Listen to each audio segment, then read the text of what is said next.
guys, welcome back to Cuisine.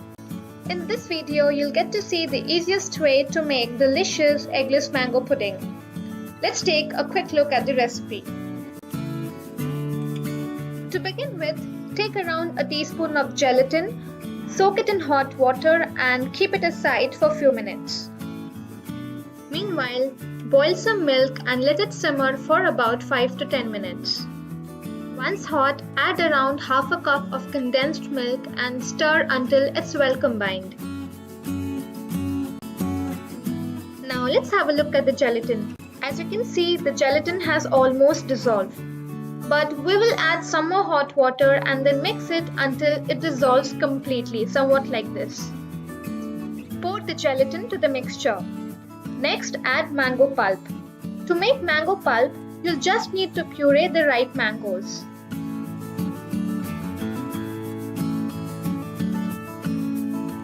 Stir until the mixture is well combined. Next, add some chopped mangoes.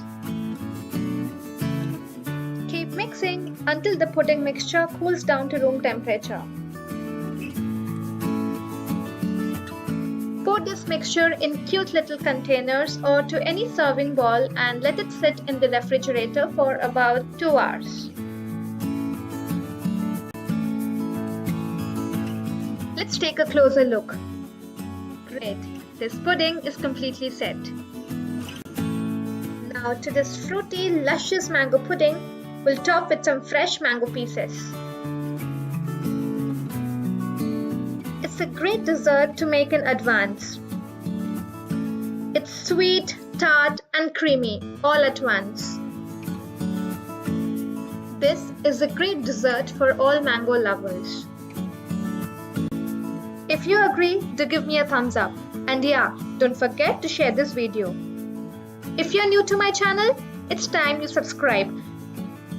And click on the bell icon as shown here to receive notifications and be the first one to view my recipes. Keep watching Cuisine and I'll be back with my next video with one more amazing recipe very soon. Until then, bye-bye.